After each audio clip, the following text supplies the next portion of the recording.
As Michael suggested, my name is Scott Ferguson. I'm an associate professor at USF.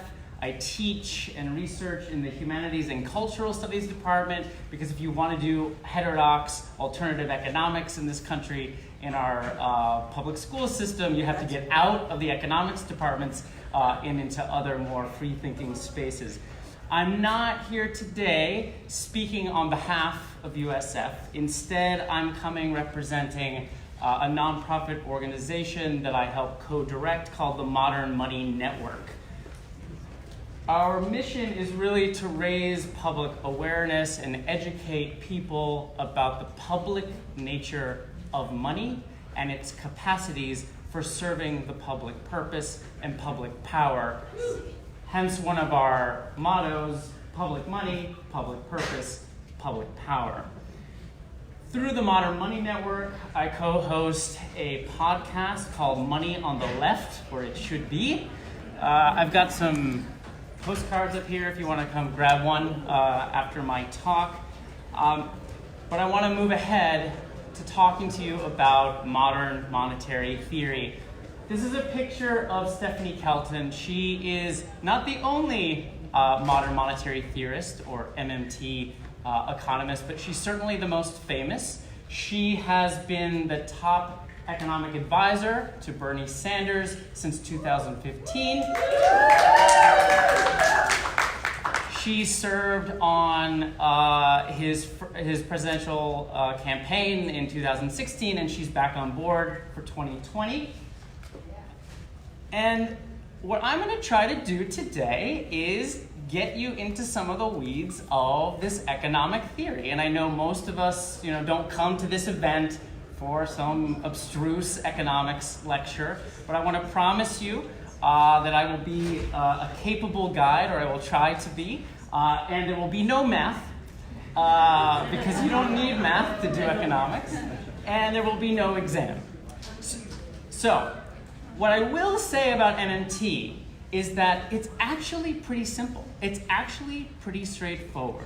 But the pretty simple and pretty straightforward propositions that it puts forth are so counterintuitive to the way that the orthodox mainstream thinking has all taught us to imagine economics that it can be rather dizzying. So just keep in mind that it is actually straightforward and simple. And if you're feeling a little queasy or feeling a little bit of vertigo, you're just going to be able to push through it. And I think the thing that's going to push you through it is by thinking about why we're actually in this room. We're not in this room because we care about debates in economics. We're in this room because we want to get what we progressives want. We want things like, and not everybody in this room wants all these things, but I'm going to give you some samplings. We want things like a Green New Deal. Hopefully everybody wants a Green New Deal. We want a federal job guarantee, which should be part of a Green New Deal. We want Medicare for all. I wasn't expecting each one of these to get applause. This is awesome. I give academic lectures. That's not what happens. We want public and affordable housing. We want free college and canceling student debt. How about a nationwide light rail? Affordable child and elder care. And I hope people are on board for something like some reparations. Okay, so as Michael suggested, right, what's the big question, the big obstacle in our way? How are you going to pay for it? How are you going to pay for it? And so we're kind of stopped in our tracks, right? And we can say things like, tax the rich, we'll get their money. And okay, right? It doesn't typically go anywhere. So what modern monetary theory does is it offers a new paradigm for framing this question. Look, we can go there with the technical details. We can get into the specifics and nerd out on how we're going to pay for it. But what this is really about is a paradigm, and a paradigm means really shifting the framework, right? And ultimately it means rejecting the question, how are you going to pay for it? So this is really about, to follow George Lakoff, about reframing the terms of political debate. And the argument I want to make to you today, and I hope you will carry with you when you leave this room, is that for all of the things that we progressives want and want to do and are thinking boldly about in a way that I think is incredibly impressive and I haven't seen in my lifetime, modern monetary theory, MMT, is really the keystone for the entire progressive agenda. Without that keystone in the center, we're not going to get what we're fighting for. So, to talk about MMT, you have to kind of spell out what MMT is breaking with. It's breaking with the Orthodox perspective, and it's a deeply entrenched and ingrained perspective. And we take it so for granted that I think it's helpful to spell out what it is we all believe. Or, I mean, there might be people who are already super MMT in the room, and maybe you don't believe it, and awesome. But I should spell out the basic assumptions that undergird this Orthodox perspective. So the Orthodox perspective, as every theory or perspective on the world tends to have, has a kind of origin story, right? You know, we tell origin stories about where babies come from, and Orthodox economics has a story about essentially where money comes from, what it is, what it's capable of, you know, what's a market, what's a government, what that all has to do with one another. So here's the Orthodox story in very quick hand-wavy terms. The whole thing starts very quaintly on the outskirts of town with barter exchanges. I caught a lot of fish, you got a bunch of extra grain, we're just private actors and we're just gonna barter between the two of us and it's all going to work out. It's largely a decentralized process and what we're doing is we're trading scarce resources. From here, money spontaneously arises. We're not sure how, but we just kind of decided one day that, you know what, one of these commodities, maybe the shells that we have because we're near the ocean, or these precious metals that seem to be nice for counting and trading, we'll make this commodity money. And money will be a more efficient way for us to barter. It'll reduce transaction costs, as the economists like to put it. And essentially what this new decentered money system becomes is a giant market. And we basically think that money is the market and the market is money, and really there's no space between them. There's no difference. And the market is this kind of amazing place because really it's just a bunch of free trading and well, it self-corrects and balances itself. It's like kind of a Newtonian universe. It's fabulous. And you know, we're pretty much good. Oh yeah, then there's government. I forgot about government. But that's because government in the Orthodox story comes a lot later. Government helps. Government, you know, the market gets pretty big, so government lends its authority. You know, the king will stamp his face on some coinage, provide some regulation, enforce private property rights because we don't want people stealing each other's stuff. But really what government is doing is governing from the sidelines, right? And occasionally it'll intervene into this wonderful marketplace. The thing that really is the center that steers the economy on the Orthodox view is the independent central bank, which guides the economy by setting monetary policy or basically setting interest rates. The most important one is the overnight rate. We don't have to go into the details of that. And on this Orthodox view, we have this sort of analogy. We presuppose that the government is basically like a big old household, just like you or I. The same thing, but in this case, it's just a kind of big fat king, right? But just a big household, right? And say the king, you know, we all have to work for our money and trade, barter in the marketplace. Say the king wants to do something, the king or the government wants to build a bridge, or more often, bomb a bridge. The king or the government needs to raise revenue, of course. course he does. Why would it be any different? So what does he do? Does he go out and get a job at McDonald's? No. He taxes or he borrows. And where does he tax and borrow from? He goes to the market. Why? Because that's where the money's at. So he needs the revenue. And then when he's going to spend, in this patriarchal story, when he's going to spend, modesty is always the best fiscal policy. Why is that? Well, if you don't have modest fiscal policy, you're bordering on authoritarianism. You're threatening recession. If you take too much money out of the economy, then there's not going to be enough for everybody else. You're going to cause inflation, especially if you are borrowing too much. And if you borrow a lot too much, you'll cause hyperinflation, and then you will default. And then the country will go bankrupt, and then we're all screwed. So instead, we say the central bank will just, lightly, gently steer the economy, set the interest rates, and everything works out. Okay, so that's the Orthodox story. How's that working out? Not good. Not good.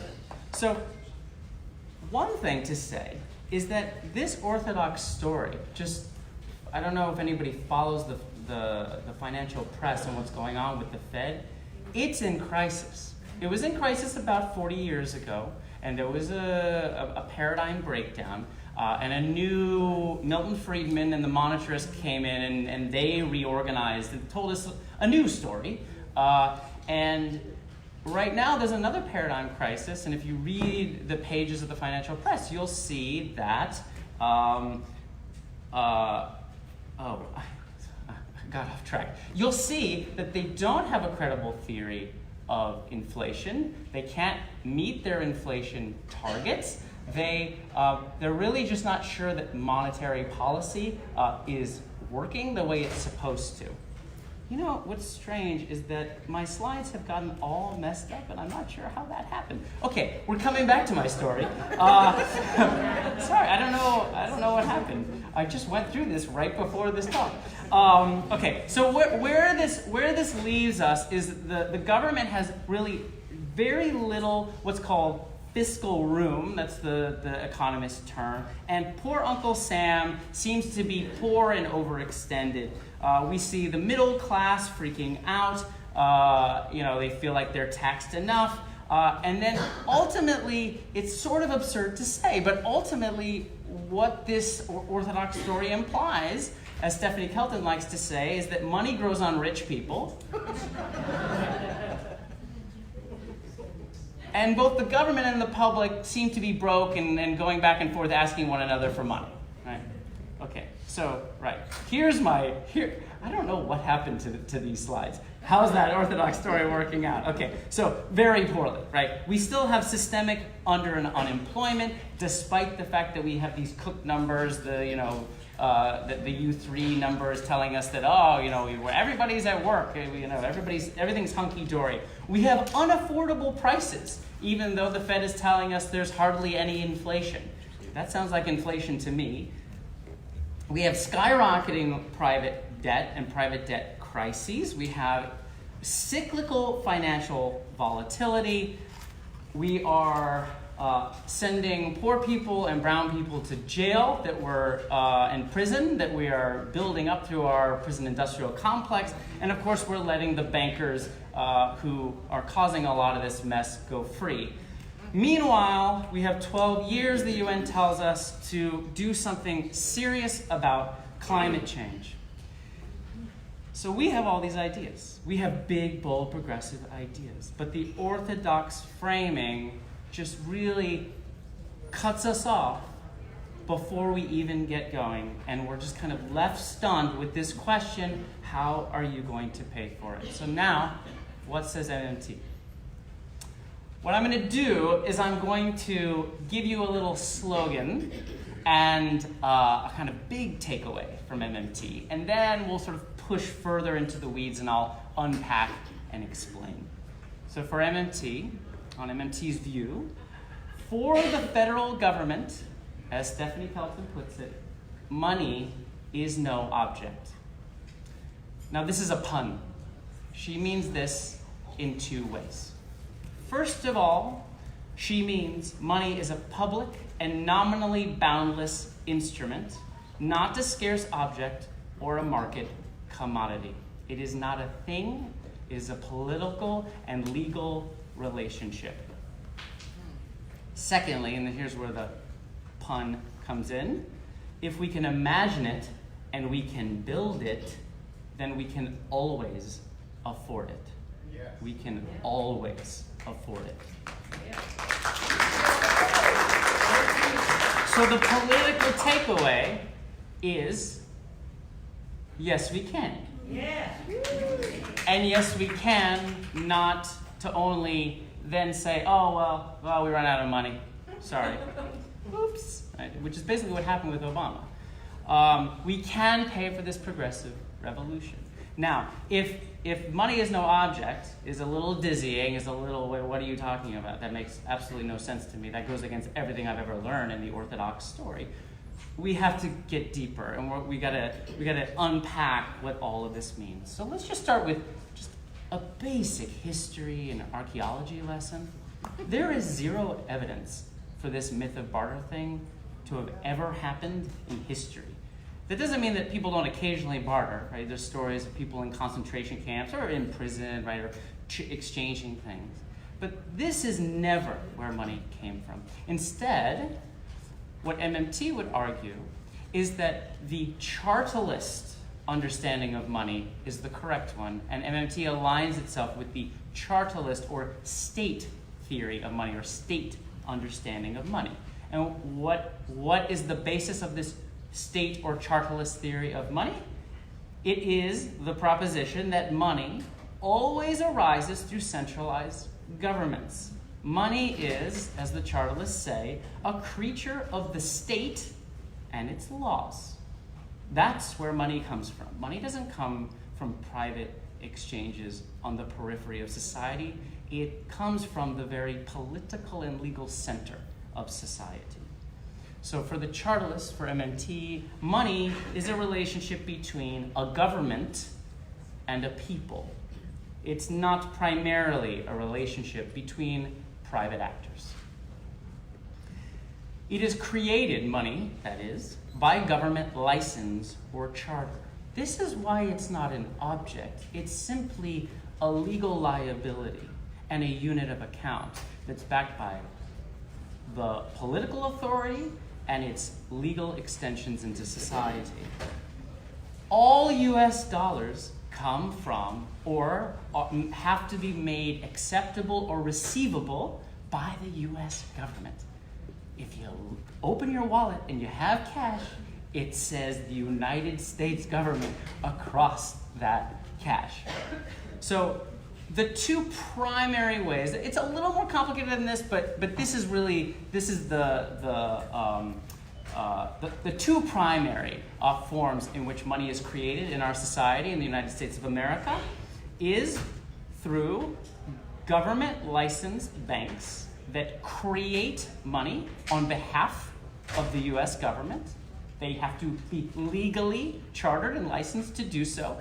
If they didn't have the state's permission, they could not. They would go to jail. The other way is through direct congressional appropriation, fiscal policy. Those are the two major ways. Now, there's other things that we could talk about, people creating credit instruments and then vie to get those credit instruments made receivable, but it all goes back to the government, not back to some barterers in the Middle Ages trading fish and grain. Okay, so MMT, what's the big reveal here? Because the US government issues its own currency, it is nothing like a household. That household analogy must be absolutely rejected on the face of it. A currency issuer cannot lack the money that it creates. Think about it. You're the currency issuer. You make the money for all of us to use. How absurd is it for me to accuse you of somehow running out of it? Government cannot go broke. To put it another way, government checks never bounce. Why is that? because it creates the money and because the Fed and the Treasury are required by law to make sure those checks don't bounce. Has that ever happened in the several hundred-year history of our country? Not once. And it's not going to happen. So, when we're asked, how are we going to pay for it? We say, we're going to get the votes, and the votes are going to make the money possible to spend on the things that we want.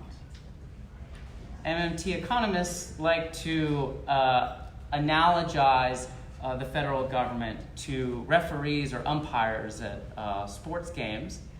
And they ask the question, do we ever ask, the Tampa Bay Lightning refs, where are you going to get the points that you're going to need to award in the upcoming game? Like, oh my God, what if somebody scores 15 goals? Do you have that many points on you?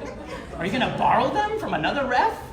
Maybe there's like a higher scoring team in the league. You could borrow it from them. This is absurd. So instead of the household analogy, we go with the referee analogy. So money is not a private, decentralized, scarce resource that one uses in barter exchange. It is rather a public, centralized, non-scarce resource.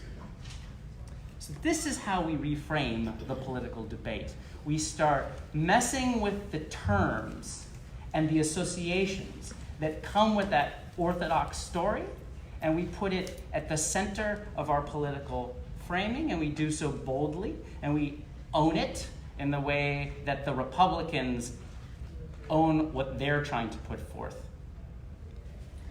So we need to say money is a powerful public utility, and it's a public utility that belongs to the people. It is a public utility, yes.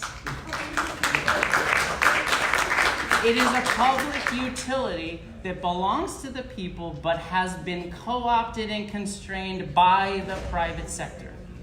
And we need to say that. Not where are we going to get the few funds we need to do our measly, watered-down programs, but this is ours to begin with. And you're actually not using it to its full capacity. So when we want to do these very big things, we must reclaim the public purse that's actually paradoxically already ours. And remember that the public purse is not a finite pile of tokens or bills. That's not how it works. It is simply the legal capacity to issue money for the public purpose. Hopefully now you have a better sense of my nonprofit's motto: public money, public purpose, public power. What about this independent monetary policy, light steering of the economy that the orthodoxy is trying to defend? Well, from an MMT perspective, it is imprecise and ineffective. Yeah, and then here we go with what I started to do before. Right, there's a paradigm crisis here in the orthodoxy itself. So what's important to know is that we're not at this very moment. This is just the last couple years, and in fact, even just the last year. We're not making our claims to a seemingly neutral debate. We're not, everything isn't hunky-dory in the mainstream orthodoxy. Central bankers and people in the financial community that care about central banking and interest rates and these kinds of things, they for the first time in about 40 years, they sort of know that they don't know. And they're admitting in headlines like this, why the Fed's rethinking its toolkit, it's broken. We've all known in certain ways that the emperor has no clothes, but now the emperor knows that he has no clothes. So as I improvised earlier off my slides, monetary policy is not working according to their own metrics. We're not getting the growth that they want, and we're not hitting their so-called inflation targets. But again, check your medical bills, maybe we are. There's no credible theory of inflation. Some of the major thinkers in this space are actually saying this aloud. And there's actually been lots of calls in the central banking community, and this is around the world, this isn't just the United States, and in the financial sector for more fiscal steering. Something else I can say is that the Trump tax cuts were supposed to create all of this inflation, and none of the models are panning out in the Orthodox story. Okay.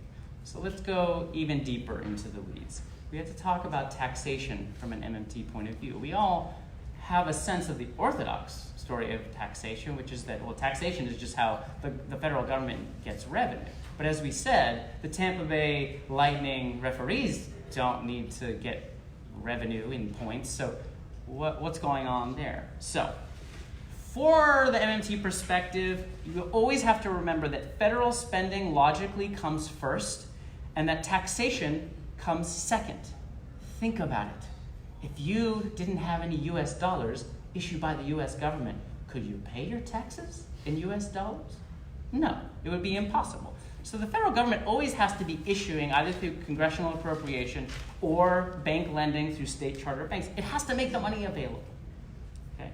And we have to insist that the federal government does not need our tax dollars as revenue in order to spend. The question then arises from the Orthodox everyday point of view. Why tax at all then if the government doesn't need our money? The reason, MMT says, is because our tax system, and not just one tax, but the whole tax system, and all of our fees and fines and everything you broadly would call a tax, is the basis of legal liability for money in our country. And even more important, it's how the government gets us all working together. When government taxes, and at all levels essentially, it makes us do what? Work to be able to meet our tax obligations. Government doesn't want our money, it wants our cooperation, and it wants our labor. We work to meet our tax obligations, and through this, our obligations to one another. MMT puts it this way: taxes anchor and drive a currency. They get us all working and making stuff, but they don't pay for fiscal policy. So here's a takeaway: just say no to pay-go. Pay-go gets you this, and gives you no room to breathe. And pay-go isn't just bad for progressives. Pay-go is disastrous for everybody. Everybody. It's a nightmare. It's collective suicide, quite frankly. What else are taxes good for? Well, in MMT land, we really, after saying that taxes don't fund spending and taxes are what drive the currency, then we just defer to the normative ideas about taxation. There are ways of organizing political and economic relationships. They curb socially and environmentally destructive activities, they help control inflationary pressures, and they check political and economic inequality. Does MMT then say, tax the rich? Maybe yes, maybe no. We say, absolutely tax the rich. Tax them and tax them hard. But tax them hard because it's good for democracy, not because we need their money.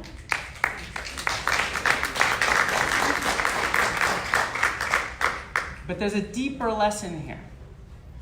We hinder our own fight when we tether our sled to the taxing of private profits, at least in two ways.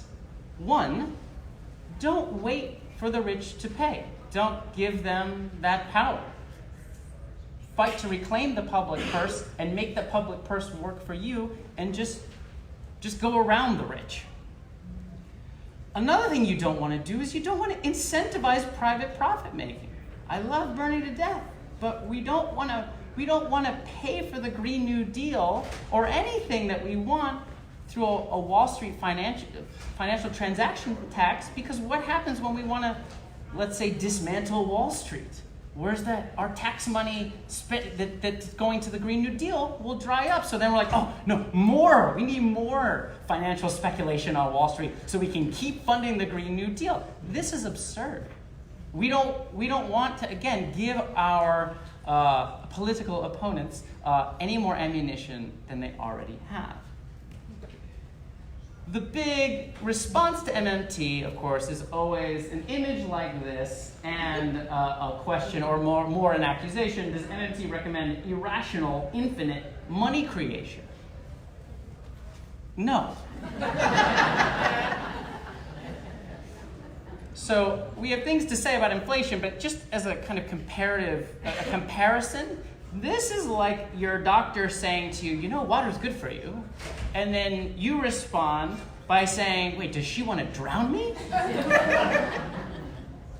Okay. So as Stephanie Kelton will say, or I'm making her say here, the economy has a speed limit, right? You can't just spend willy-nilly. You can't spend irrationally. Although I don't know any economic theory that has ever endorsed mad irrational behavior. And so I don't know why MMT should be accused of that. So the economy has a speed limit, and that speed limit is inflation. It is not affordability. So we should be shifting our debate from affordability to inflation. And really, inflation, we should be thinking about whether spending and pricing are keeping pace with production. That's the essential question. Alan Greenspan, Ayn Rand aficionado, neoliberal free marketeer, and as we in the MMT world know, closet MMTer, he knows this very well. And I think because I'm running out of time, I'm just going to kind of paraphrase. Those of you who know MMT know this clip very well. In 2005, when he was testifying before Congress, a young, fresh-faced Paul Ryan was asking him questions about the Social Security system. He's very concerned about the solvency of the Social Security system, and it's definitely going to run out of money. So we should move all those people off those secure public retirement accounts, since we're running out of money, and move them to private retirement accounts. Is that And then he says, "So Alan Greenspan, isn't this a good idea? And won't it create security for the system?" And Alan Greenspan, I don't know, getting on in years, I have no idea why he admitted this, but he basically just went full-throated MMT. He said, well, I wouldn't say it makes anything more secure. There's nothing to prevent the U.S. government from creating as much money as it wants to and giving it to somebody. That's not the problem. The problem is, are you creating the real assets? Are you producing real goods and services? For Social Security, hospital beds, training nurses. Are those things going to be made to absorb that spending when it's released? We can always afford it. The question is, are we producing enough? And of course, nowadays he's on record saying MMT is bonkers, but we all know what he really thinks. Okay, so I'm going to move on. So we have plenty of fiscal room to stretch and to grow. It is not infinite, but we have a lot more room than we think we do. And we can start with whatever the real numbers are, 15, 16 million people who are un- and underemployed in this country right now. And we might include residents in addition to citizens as well. So the economy has a speed limit. Inflation, not affordability, is the thing. And then we've got lots of things to do to curb inflation. Lots of great tools, powerful tools. We have credit controls. We can restructure the financial system. If you look at the construction of this financial system and the structure of credit in this country, you could say it's hyperinflationary. I mean, Wall Street is just spending and leveraging lots and lots of unproductive money that really they only use for their yachts, right? We don't need that. We don't need that kind of inflation. We can have active industrial policies to establish fair prices and prevent production bottlenecks. We can also use automatic stabilizers. We can have taxes kick in at certain moments, right, when the economy is heating up too much. And we can also implement a federal job guarantee, which is not only important for social justice, but it's also important for price stability. So what a federal job guarantee is, it creates a living wage and benefits floor for the entire economy by creating a public option for work, hopefully helping us build this Green New Deal. But what it also does is it stabilizes inflation. And how does it do so? Because it reduces the need for excessive private borrowing and reduces the need for payday lenders and credit cards and all of the private indebtedness and all the mess that we get into because the American people don't have enough powerful public money coming from important public jobs. The national debt, the gorilla that's always in the room. What is the national debt? The national debt seems very big and scary, but the national debt is really only the total outstanding treasury bills that have been sold and that have been purchased and that are collecting interest with nobody doing any kind of work. The interest is just piling up and everybody's pretty happy about it. But of course, when it comes to the big debate, how are we going to afford a Green New Deal? Well, we already have this multi-trillion-dollar debt. This is not a problem, right? The federal government can always meet its debt obligations. This is not a problem. What the problem is when we couple treasury bond sales with fiscal spending, and we call it borrowing. This is an absurd coupling that we should be working to decouple in our political rhetoric. We may actually want to decrease the the national debt, but that's just because it's providing easy money, welfare for the rich, when we could be issuing credit for other purposes. So when we come to this question, how are we going to pay for it? Don't act stunned. Don't, fumble around. Oh, I don't know, we'll tax the rich, Wall Street transaction tax. Instead, you look skeptically and confidently back, and you say, money is no object. You say, we balance the economy and the environment, not the budget. And then you fight for these things that you want. And I'll just say something very quickly about the state and municipal level. The state of Florida and all of our counties and our cities are not like the federal government. They're a little bit more like a household or a little bit more like a firm. But that doesn't mean that we should be playing the balanced budget game as progressives in Florida at any level. And it's toxic at all levels. I know it's hard, and we're not going to get it immediately, but first and foremost, we should be demanding federal support. It's the federal government's capacity and responsibility to provide that support. And we should absolutely reject balanced budgets, especially balanced budget amendments, which of course the Republicans don't even adhere to in their own right. And then maybe a kind of more nuanced point. If corporations can perpetually raise bonds and operate at a loss, then public and state municipal budgets are more than justified in doing so, and doing so until the federal government comes in and helps. So don't get trapped in the balanced budget framework at the local level. Okay, now I'm moving toward wrapping up. The MMT debate is moving really fast. The Green New Deal has been framed through an MMT lens. AOC's adjacent think tank, the New Consensus, has an info sheet that has expressly MMT language in it about not raising new taxes or issuing new bonds to pay for the Green New Deal. The people in power, especially the Republicans, are becoming very, very nervous. A group of Senate Republicans drafted a resolution denouncing MMT a few months ago. Right after that, House Republicans on the Budget Committee started calling for a hearing on MMT to make these reckless Democrats account for their crazy economic theory that's going to bankrupt the country and send us into hyperinflation. And then this is where things get really funny and fun. Marco Rubio seems to have not gotten the memo because he's got a really intrepid staffer who reads heterodox economics and MMT and just put out a report citing MMT and other adjacent heterodox economists saying this is right and this is how and this is how we reclaim our economy. But beware. Of course, the Rubio report doesn't want public power for public purposes. It wants corporate control and private profit. Like in the old days, they just want less financial speculation. So what I'm going to leave you with is that it's not really a question anymore of if MMT is coming. It's coming.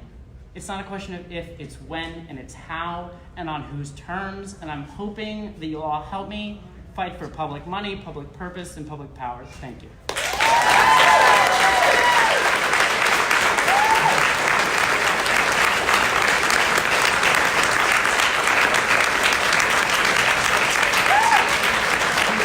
I love hearing this applause. Thank you, Scott, for coming and talking with us today. You know, the Progressive Caucus really takes a lot of pride in these events, being able to give you something beyond just the simple business meeting, something that can help drive our conversations back in our communities and make real change here within Florida. So if you're interested in becoming a part of that, we welcome you to join us. I want to take a moment to thank some of the folks who helped to set this up. From the caucus, I know they're not here, Bo Robichaux and Lisa Morano,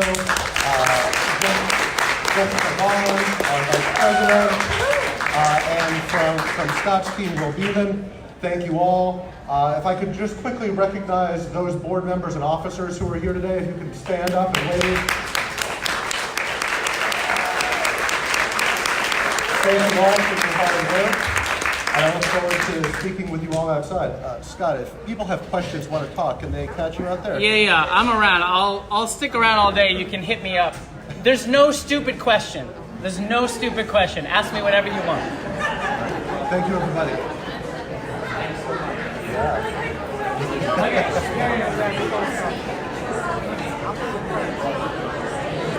You're saving that and posting it on your personal page or on the state page? It is.